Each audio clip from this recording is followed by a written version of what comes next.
If you're a millennial who has had to give up your dreams of home ownership because you love avocado toast just a little too much, you have lesbians to thank for it. Because in the early 20th century, Sunset magazine editors and lovers, Genevieve Callahan and Lou Richardson, helped popularize avocados across the United States. Welcome back to Yesterqueers. My name's Amanda, and I'm a public historian of queer history. Just a note that the word West in this video refers to the American West and not the global West. Jen and Lou did more than just popularize avocados. In fact, they basically invented modern food journalism, taking their work out of test kitchens and on the road.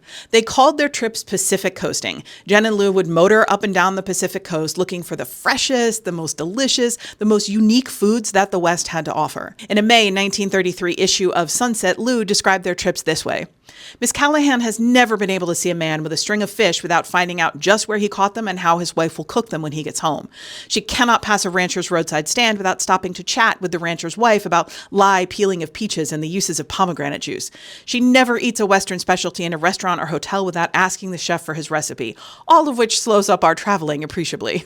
Decades before Anthony Bourdain was exploring parts unknown, Jen and Lou were introducing their readers to avocados and abalone, street tacos, and paper chicken. They were the first journalists in the United States to write about posole, and among the first to introduce the idea that barbecuing was something that could be done by individuals in their own backyards, that it didn't have to be limited to people running huge smokers and grills that fed dozens. They also wrote openly about traveling and living together, although most readers assumed that Lou was Genevieve's husband, and that the most progressive thing about them was the fact that Genevieve hadn't taken her husband's name. Genevieve Ann Callahan was born September 19, 1897, and raised in Sac City, Iowa. She graduated from Iowa State University in 1920 and spent some time in Philadelphia working for the Ladies' Home Journal before returning to Iowa, specifically Des Moines, in 1922 to take an associate editor position at Better Homes and Gardens. And that is where Jen met Lou. Luvica Faith Richardson, Lou to her friends, was born March 18, 1894 in Nebraska, but she was also raised in Iowa. She joined the editorial staff at Better Homes and Gardens in 1923. I couldn't tell from the records I had access to how and when their relationship changed from co-workers to romantic partners, but by the time they left Des Moines together in October of 1928, they'd been roommates and presumably in a relationship for several years. The two moved to San Francisco at the request of Larry Lane, who had bought the struggling Sunset magazine for $60,000, about $1.1 million today. Sunset had been founded at the end of the 19th century as a progressive, writer-driven magazine like Harper's Bazaar, but it had lost focus by the mid-1920s. The magazine wanted to stay true to its founding principles, but Americans were pulling back from progressivism in the wake of World War I, becoming more conservative and more isolationist, and Sunset couldn't really settle on a position, so they tried to be, quote, too many things to too many people, in the words of former California state librarian Dr. Kevin Starr. Larry Lane had a very clear vision for Sunset when he bought it. The magazine will be maintained as a strictly Western one, designed to serve Western and national advertisers in reaching the substantial homes of the Western states.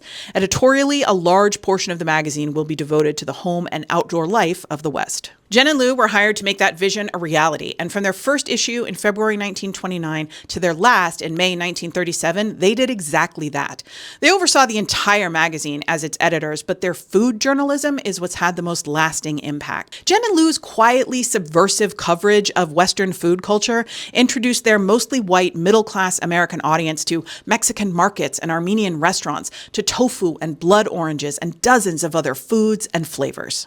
There are conflicting stories about why exactly Larry Lane replaced Jen and Lou with William Nichols in 1927, but in later interviews his son, Bill Lane, suggested that they may have been too open about their relationship and pressured to either tone it down or leave the magazine. Whatever the reason, Jen and Lou were just fine after they left Sunset. They stayed in California and continued to work as freelance journalists. They published multiple books, both individually and together, and worked tirelessly to mentor the next generation of women food journalists. By the time Lou Richardson died in 1981 at the age of 87, she and Jen had been together nearly 60 years.